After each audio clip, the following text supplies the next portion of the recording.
Good afternoon, everyone. Hey, some of you know me, some of you don't. For those of you that don't, I'm Carlos Lindade. I'm a member of APPI, a lecturer at the Faculty of Arts and Humanities of the University of Porto, and a researcher at ISCTE. And I gotta say, it's the happiest time of the year. It is, isn't it? Before we start, let me ask you, are you having a good time? Are you having a good time? Okay, prove it to me. Stand up.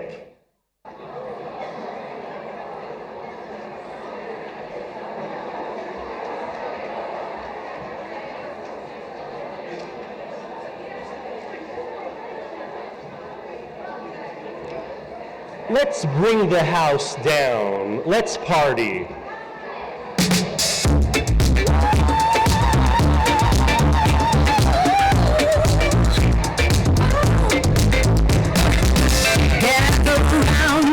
Teachers unite, in Lisbon City, we like the night.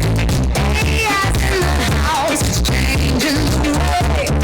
Teaching with pizzazz, let's start the display. AI shout, yeah, move to the beat. English in the mix, it's a digital treat. ELT's vibing, feel that groove. APPI conference, let's bust up.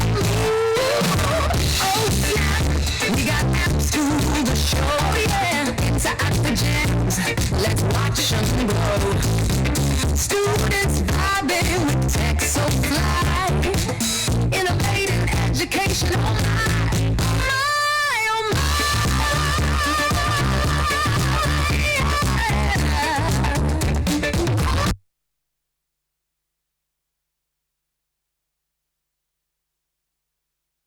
Break, we need to burn the calories, right? We need to burn those extra calories. All right. So on today's agenda, three very simple things. First things first, we're gonna look back. You're gonna hop on my time machine, and we're gonna go back in time. It's gonna be a bumpy ride. It is. I used to have more hair. We're gonna discuss learner agency, and we're going to tackle some misconceptions about learner agency. And of course, we're going to hop on back in that time machine and look ahead, because we need to come back to the present, right? Eventually. So, ready for this? Are you with me? So, let's look back. And let's go back 2 years in time. Oh, we got here. We were in this building, remember? APPI 2 years ago was in ISCTE. Well, I wasn't on this stage, but I was in room B203, and it was a packed room. And we were all talking about our friend, ChatGPT. You remember that? Some of you were probably in that session. And we were looking at different ways to leverage ChatGPT in our classroom, in our teaching materials, in our approach to teaching. And back in 2023, I spent a lot of time telling you about OpenAI, the timeline. I told you that it wasn't a company that came out of the blue. It started in 2018, but it really blew up. She missed the fun part.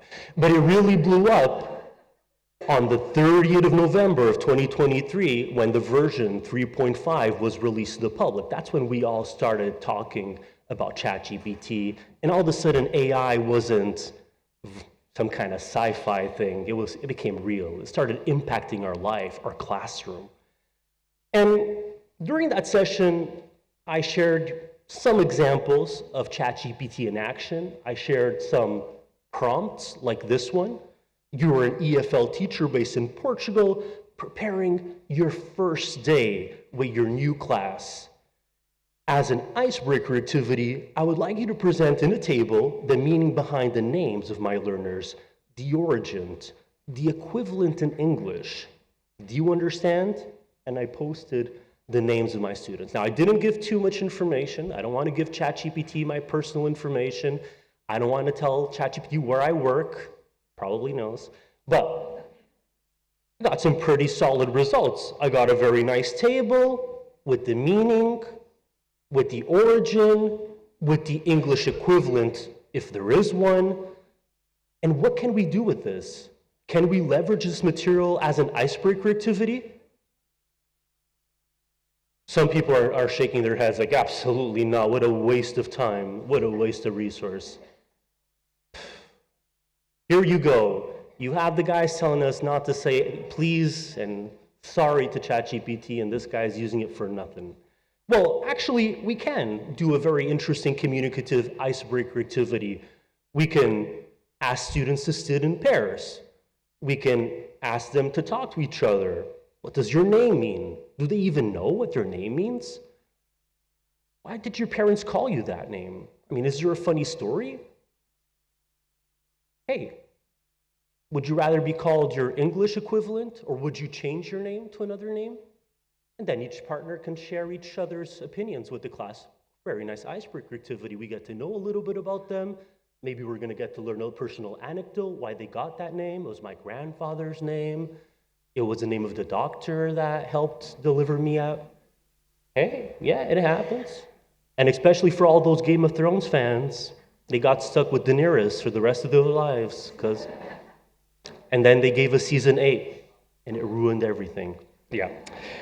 So we saw many examples. We saw, for instance, a different prompt back in 2023. You were an EFL teacher working in a multilingual and plurilingual context. I would like you to create a vocabulary list for A2 students on giving directions in English, Portuguese, Spanish, and Ukrainian.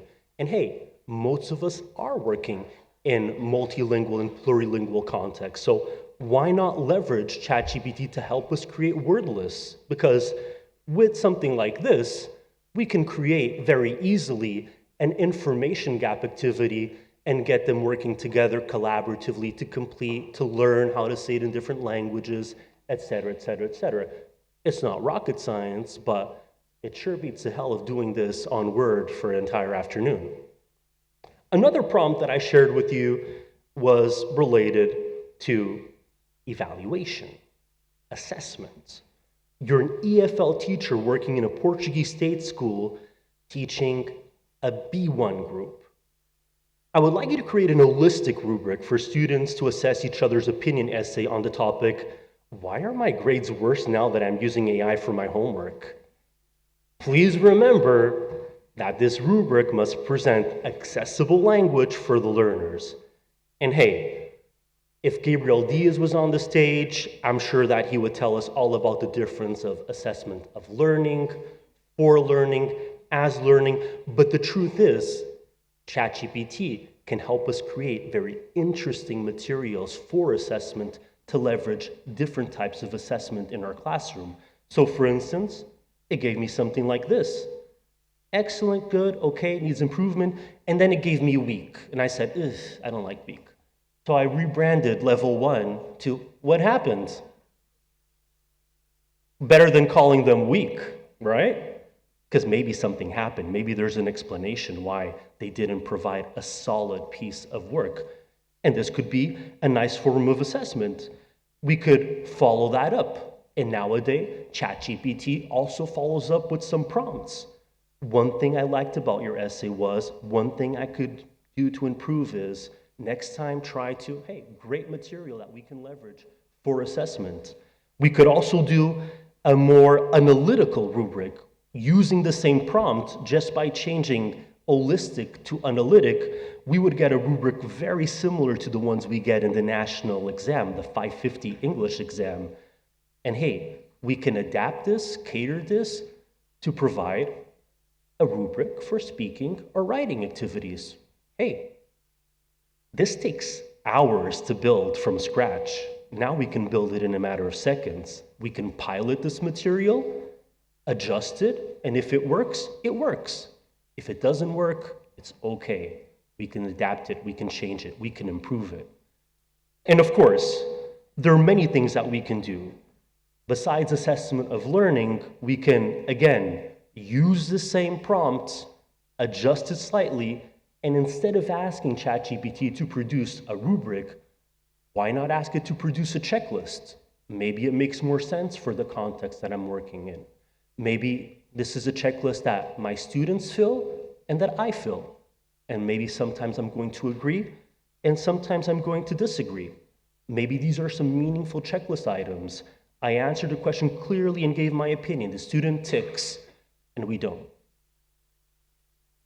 But then we can reflect about it and think about it, and we can make assessment interesting, and we can make assessment as learning part of our routine instead of making assessment of learning the only form of assessment that we have in the classroom.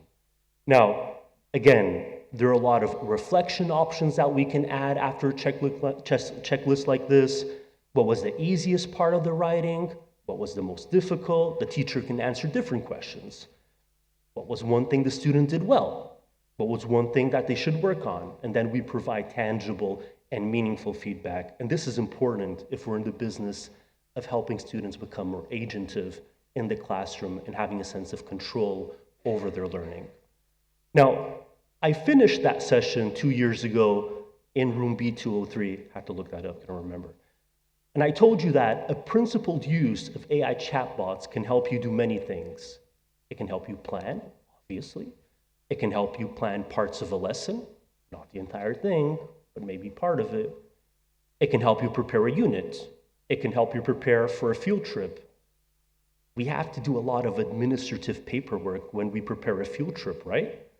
Maybe we can help it to leverage some of the goals and some of the nitty-gritty that we spend so much time on. Maybe it can help me with assessment like we just saw, not only by generating rubrics and checklists, but also by helping me generate a quiz. Sometimes we can leverage these AI chatbots to create a worksheet, an image, a song, a video. The song we were dancing to was AI generated. It was pretty fun. Maybe it can support through brainstorming. Maybe it can help me transcribe that 4-hour pedagogic meeting I had because I have to write the minutes. Maybe it can help me transcribe and summarize something very important for me. Maybe it can help me sustain differentiation through material adaptation. Maybe I can re-level a text because I have a student or several students that are not reading at the level they should. We're all reading the same text, but at different levels. And maybe all this can let me and allow me and empower me to rethink my teaching practice.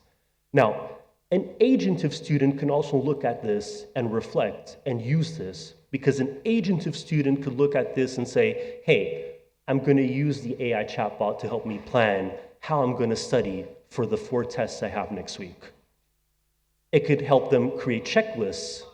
It can help them use their phone. It can help them create drilling exercises to revise for the use of English test. It can help them, again, transcribe, summarize really complex class notes. It can help them re-level something that they find difficult to understand. And they can also rethink their learning. Now remember, and I can't stress this enough, when I go to your schools, I always tell you this, Gen AI is a symphony of guesses. It's not a repository of absolute truths, so be very careful. I don't want to find out that you've been generating materials on ChatGPT, not reading them, and just putting them on Classroom or printing them out. Check everything it provides, because it could provide some very harmful, very biased, very dangerous information. And our students need to know that too, because ultimately, we're responsible. We can't blame ChatGPT, it's our fault. So I finished, and I promise I'm finishing the 2023 tour. I finished that session giving you the link to download UNESCO's guide or quick start guide for ChatGPT. We're all experts now, we don't need a quick start guide. But the funny part of this was that it provided a list of challenges. Do you remember the challenges? Maybe not, it was 2 years ago. Of course you don't remember. It was very, I mean, come on. Trump was back in the White House, so many things happened. It talked about academic integrity. Huge challenge in higher education, secondary education, middle school, etc. lack of regulation. Europe has making some moves, but we still lack a lot of regulation. Privacy, massive issue. Where's my data going? What are they doing it? Are they using it to train more AI models without my permission? Did I press something I shouldn't? What about cognitive bias? What about gender and diversity? What about accessibility? Is Gen AI available to all my students and all the teachers? Or are the students with the best means and the best resource getting the paid version, and the students with the unfortunate or more limited means just getting the free one sometimes when they're at school and have access to Wi-Fi? And what about the commercialization? Every other day, we're getting a pro plan suggestion or being asked to upgrade to a premium plan. And the fact is, the last 2 years, we haven't been making a lot of advances, at least not enough. Let me ask you a question. How many peer-reviewed academic research items about ChatGPT in the context of ELT have been published since the 30th of November 2022? Do you know? Guess. 1 million? Oh, come on. We're talking about peer-reviewed. We're talking about the top-notch, Q1 level stuff. 20. No idea. 5. 0. 170 peer-reviewed outputs. A lot of research has refocused to how to leverage ChatGPT in the ELT context. Now, this is only specific to ChatGPT connected to ELT. If we looked at different fields, of course, we would have a larger and bigger number. Writing, curiously, dominates the empirical work. Receptive skills and assessment under-researched or neglected. Does that surprise you? No, of course not. Can we hop back on the time machine? Let's go ahead a year or back a year, depending if you came in late. Let's go to Braga, 2024. We're in that beautiful building, and I brought you this presentation, Unlocking the Power of Generative AI in EFL Material Development. Now, in that session, I told you all about how material development is a relatively recent field of study under the umbrella of applied linguistics. I told you that it's a field of study that people like I do research at the faculty, research course books and materials in general, but it's also a practical undertaking. It's something we should all be able to do. Every single EFL teacher should be able to produce their own materials. We did an exercise last year. I asked the audience if they thought we should use a course book or not. And then we did this exercise that some would stand up, some would sit down. And it was funny. It was a mixed bag. Not everybody agreed that we should use a course book. But when I asked the audience if we should use a blend between AI-powered tools and course books, everybody agreed. Consensus. Amazing. If we dig deeper in the literature of material development, and if we look at Tomlinson, who is the material development guru, we'll find something very interesting in the 3rd edition of his book, Developing Materials for Language Teaching. On page 23, he has a section called The Future of Material Development. And he says something very provocative, and I read, and quote, "The reality is that publishers will probably still play it safe and stick to what they know they can sell. But the decrease in customer satisfaction and an increase in local material development projects will help some of the following develop." What do you think he says next? What is he suggesting? In 1 minute, talk with the person next to you. Try to predict how he continues his reflection on the future of materials. 1 minute. The person sitting next to you or closest to you.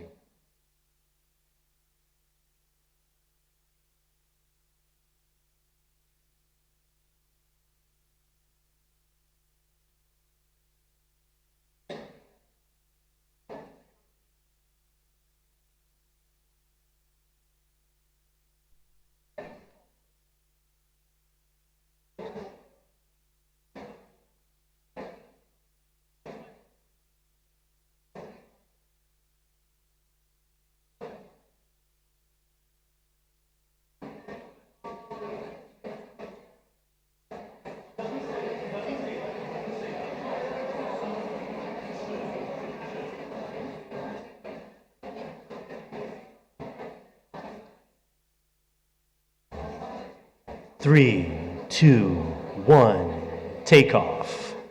Ladies, gentlemen, everyone, what do you think Tomlinson says next? You want to help me? Please help me. What do you think he says next? He says nothing. The book ends on page 23. It's over. Very short book. What does he say next? Ladies. Rita, help me. Come on.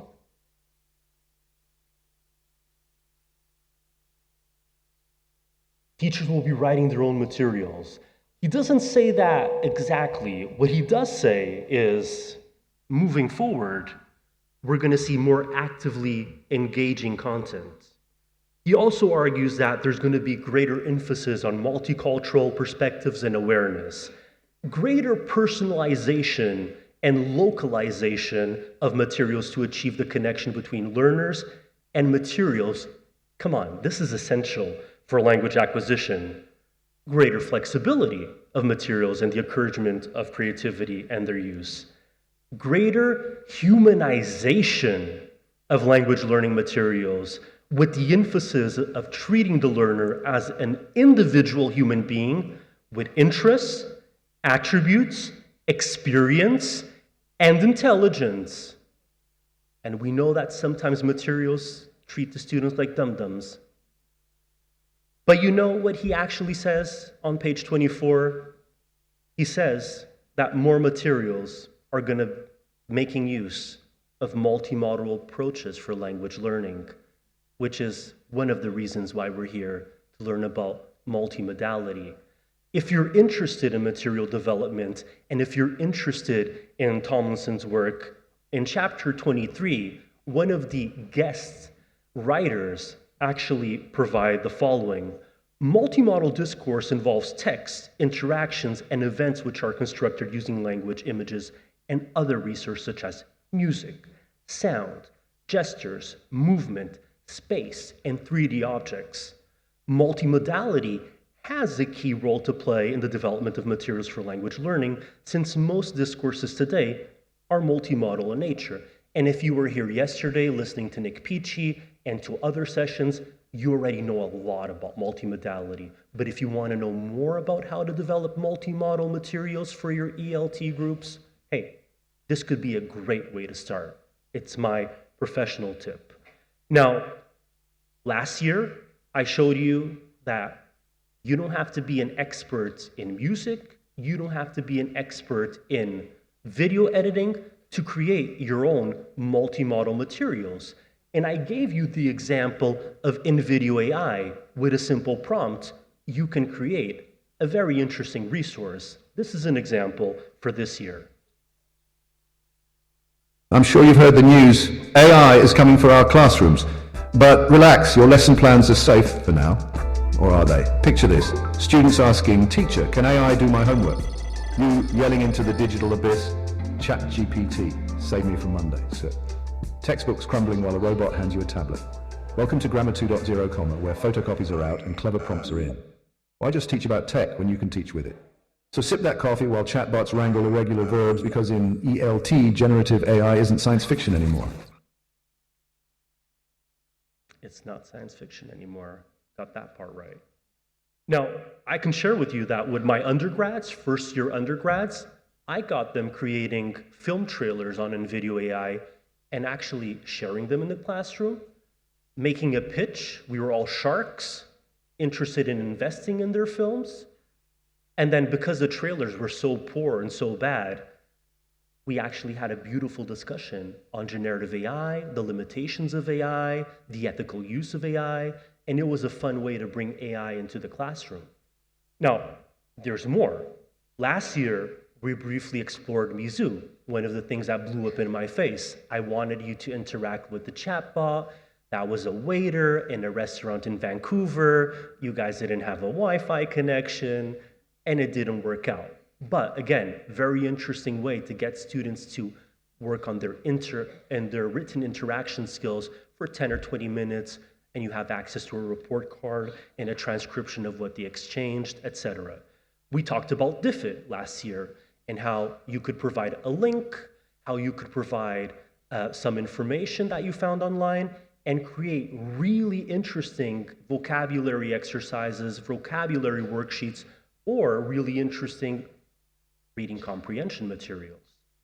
We also spoke very briefly about Skybox AI, about creating this virtual context, and we finished by and I mentioned, we didn't actually talk about it, that Adobe Express is actually a really good alternative for Canva. And if you're tired of Canva, maybe Adobe Express could be the alternative you're looking for. But there was a standout. The standout was,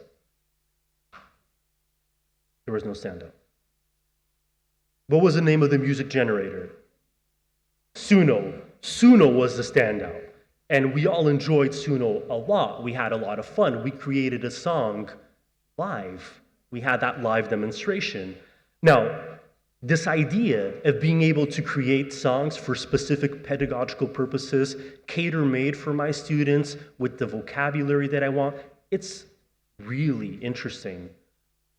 I was preparing for this session, and I got Suno to create 50,000 songs about the 38 APPI conference.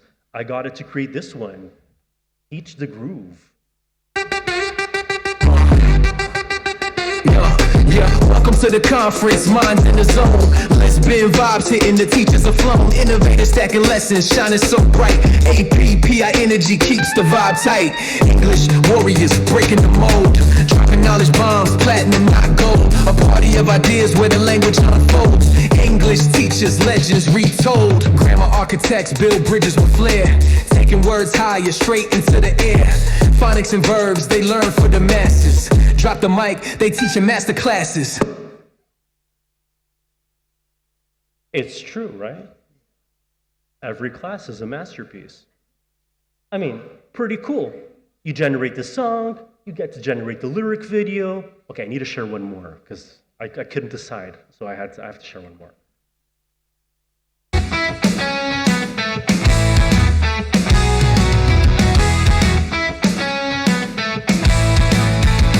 They gather in Lisbon, fueled for the fire. EFL Mavericks, hearts beat higher. Promoting agency, tearing up the scene. Generative tools, they chase the dream. Raise your hands, rebels of the class. With AI power, we're breaking glass. Teaching hearts, pounding out the beat. Learner voices, no defeat.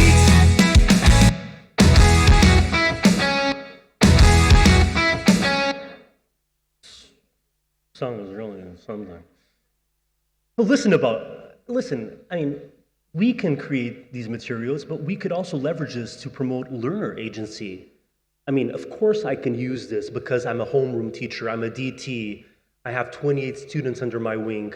I can make a happy birthday song and share it with them and foster a strong, affectionate connection. Hey, I care about you, I remember your birthday, I generated this song about you, you big troublemaker, happy birthday, and you have a cool song.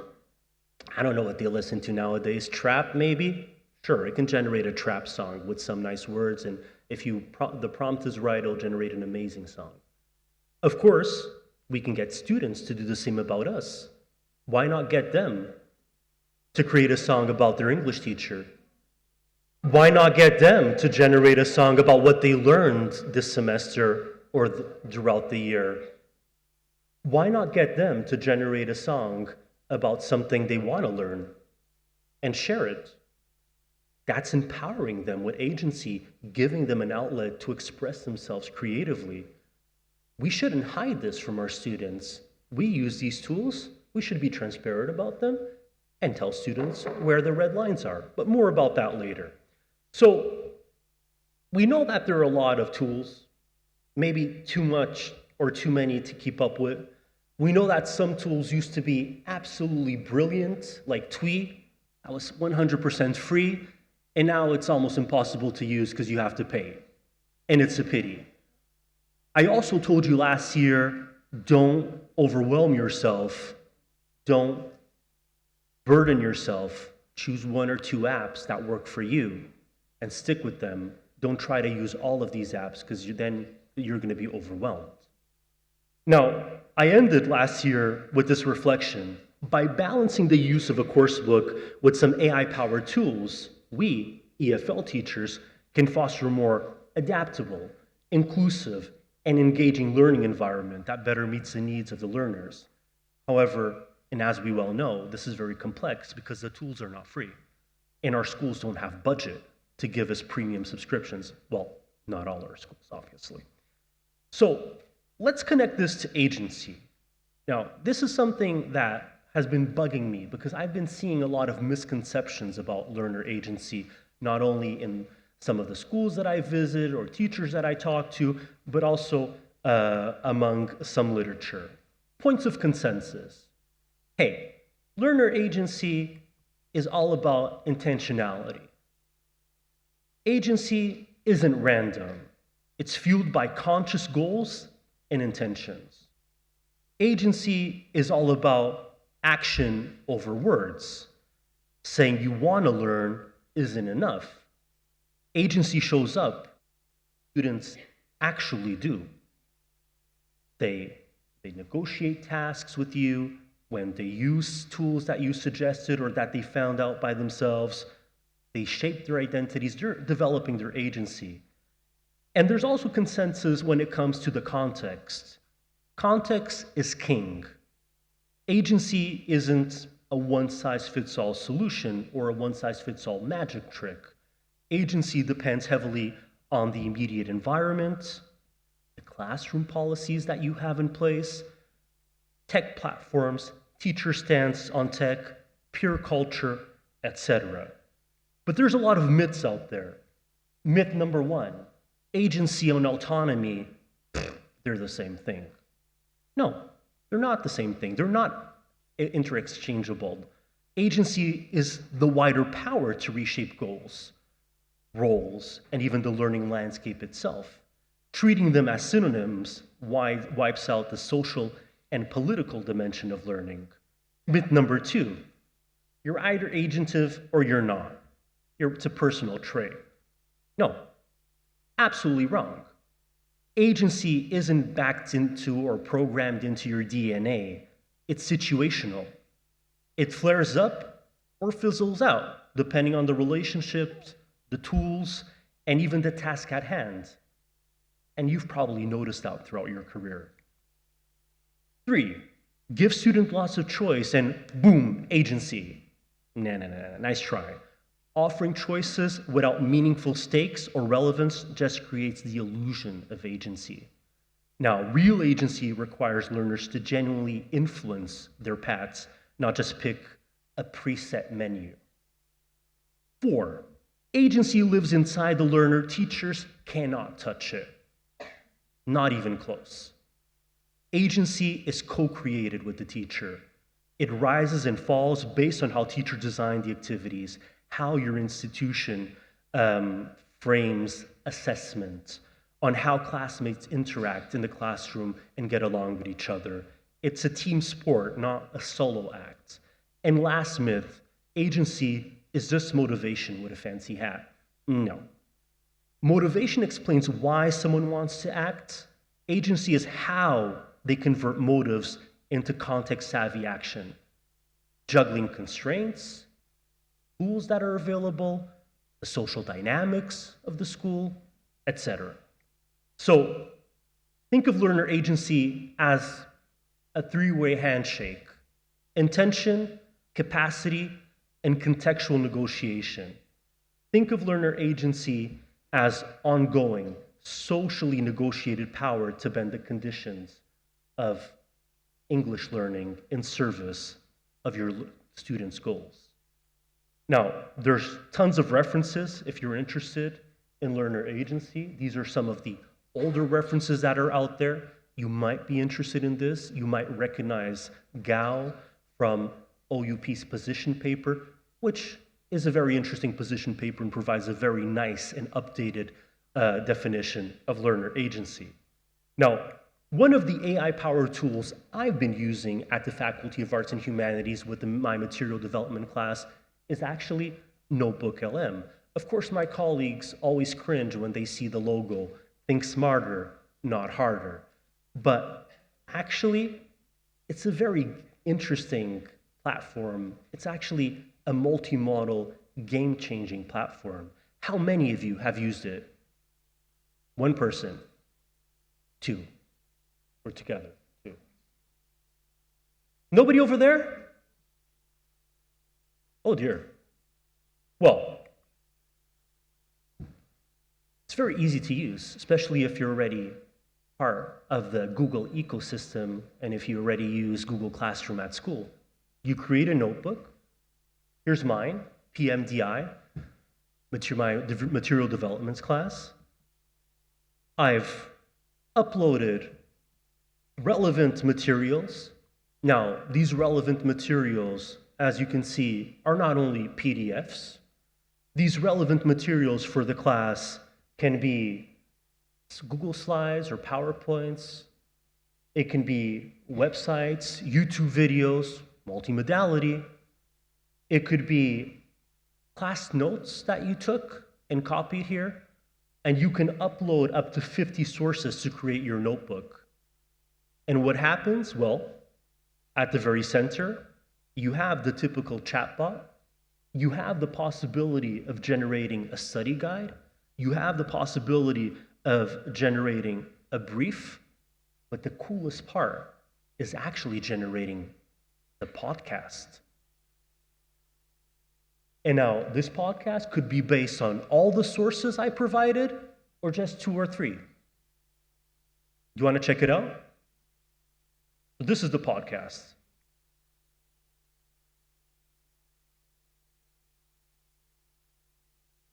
Welcome to our deep dive into language learning materials.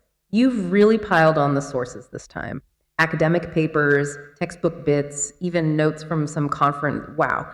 Seems like you want to get to the bottom of how these things are built, how they're used, and what makes them tick. Ready to jump in?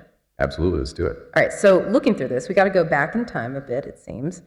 Making these materials, like textbooks and workbooks and all that, wasn't always seen as a serious academic thing. Welcome to our deep dive into All right, so let's see if this works. Let's do another live demonstration. So I've opened my notebook LM so you can see that I didn't make this up. And the coolest part is actually underneath that little section with the play button. It says interactive mode, which means that you can interact with the podcast. Now, I don't know if this is going to work. Right. Welcome to our deep dive into language learning materials. Oh, hey, our listener wants to join in. What's up? Hey, can you tell me if ELT materials are going to become multimodal in the future?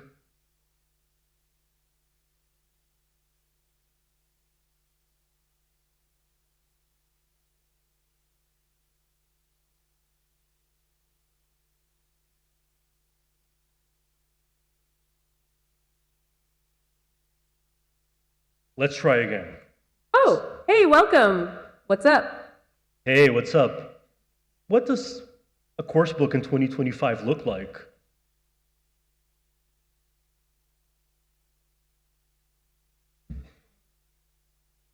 Doesn't look like anything.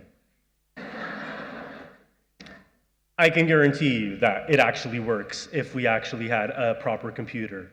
The cool thing about this is that you can play around with this. You can download the podcasts, listen to podcasts on your way to work. You can share it on all the learning platforms, Google Classroom, share it to the Drive. And this is a really cool platform to be agentive, to exercise our agency as a teacher and promote agency among our learners. They have control.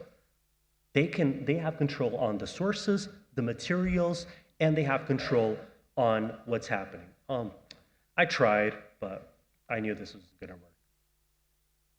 All right. Going back to our presentation.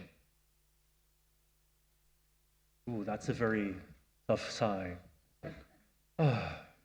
Shut up. Well, what routines can we introduce that are AI powered? maybe we could have a simple routine with the AI co-teacher. Learners design a 15-minute lesson segment with the help of AI. Magic School or TWE, they deliver it to peers and students reflect, forcing them to look at language learning from a metacognitive lens, helping them plan and adapt.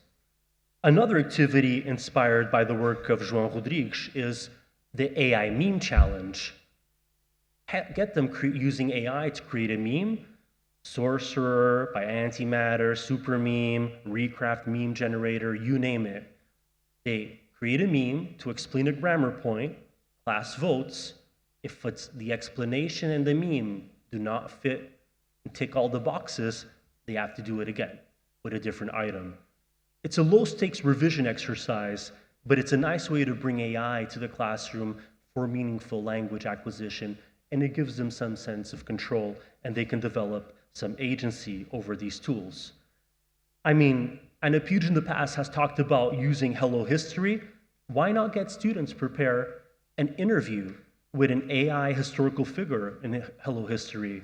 They carried out the interview, they share it on Classroom or Teams, and the students provide feedback.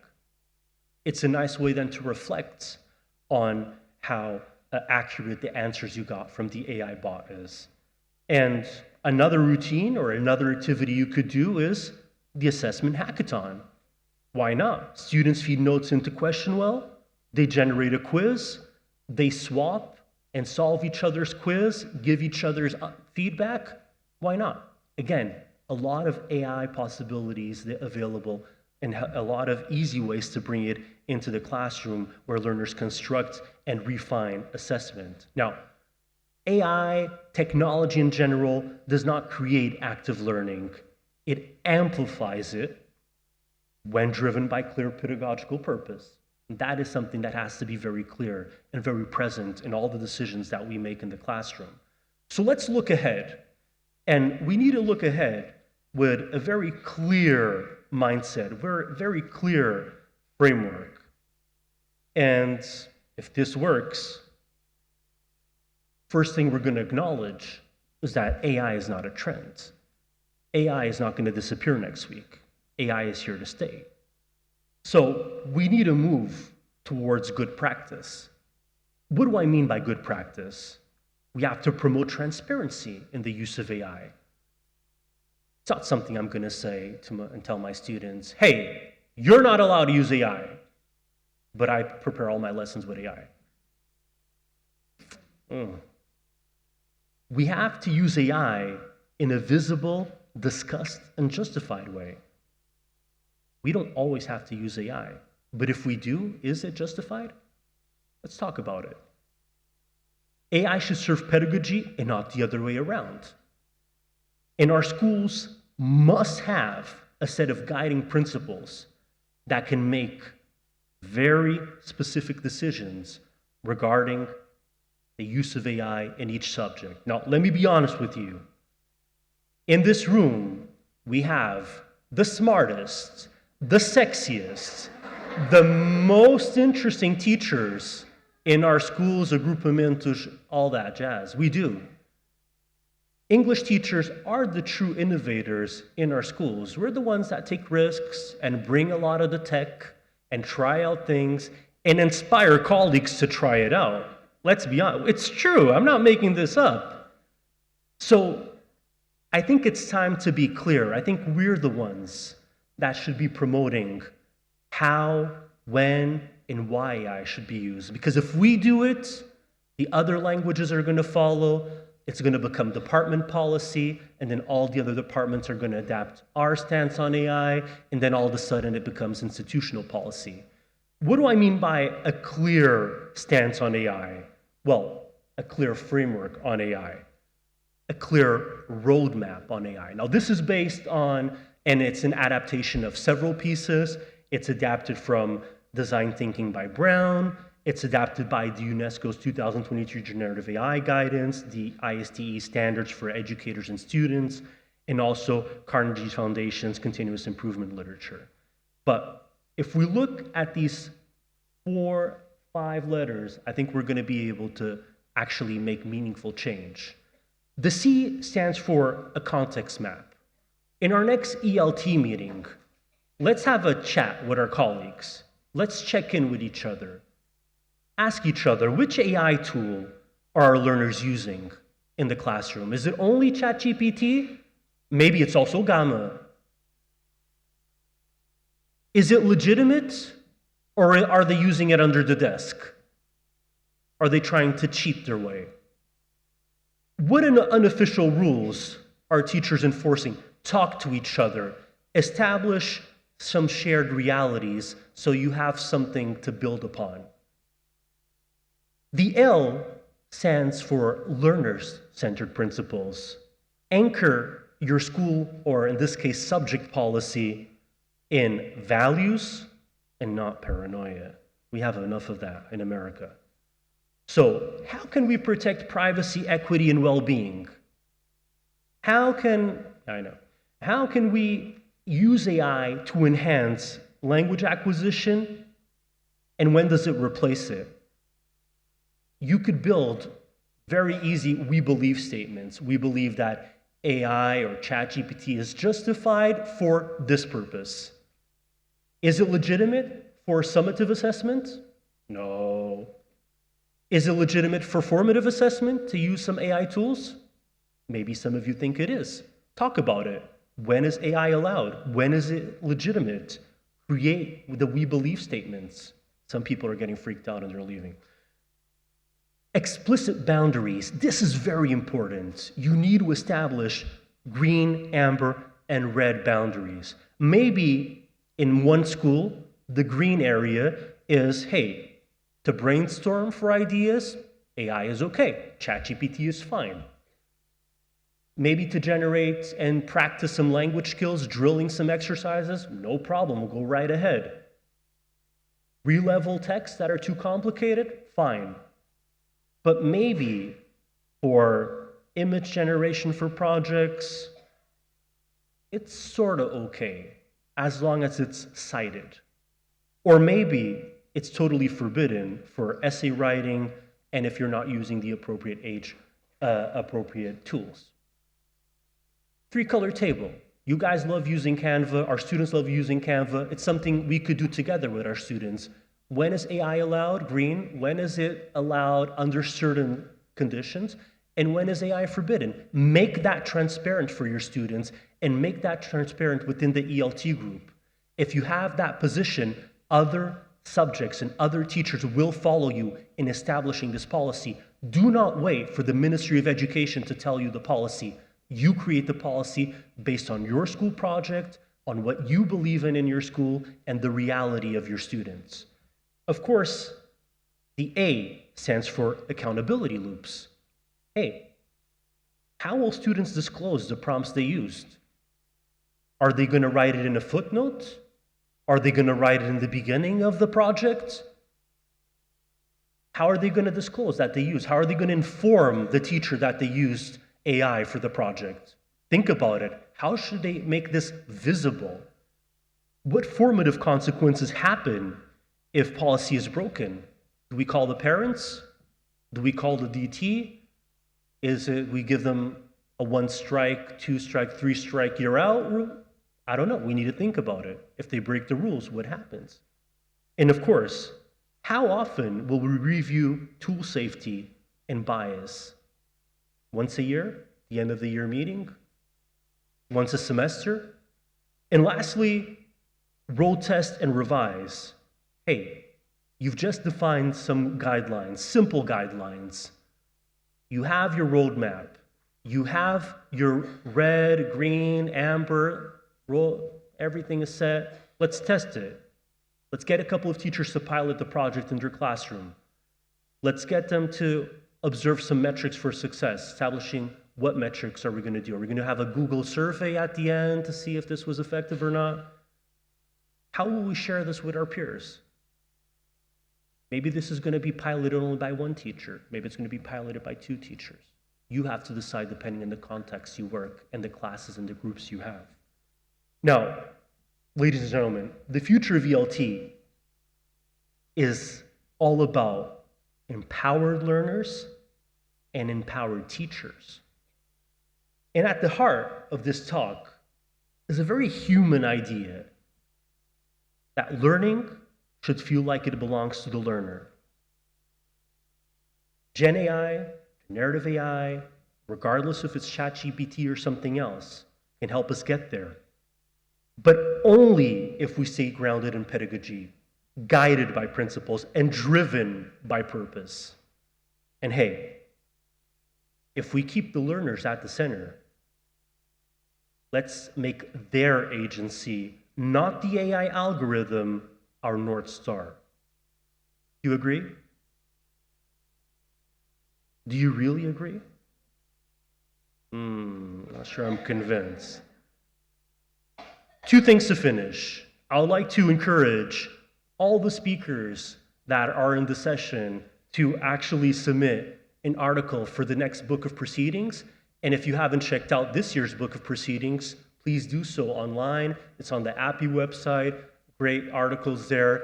Really nice material to read, or maybe to read before going to bed, help you fall asleep. Who knows?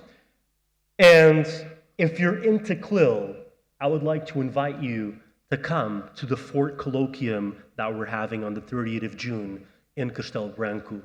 And I can guarantee you that we're going to have some really good experts there to talk about CLIL. If this is part of your school project or if something you're interested in, we would love to have you.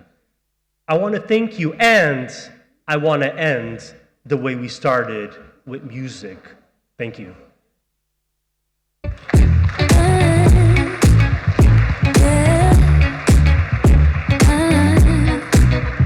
Feel the beat, let's take it high. Ooh, yeah, in Lisbon town, we touch the sky.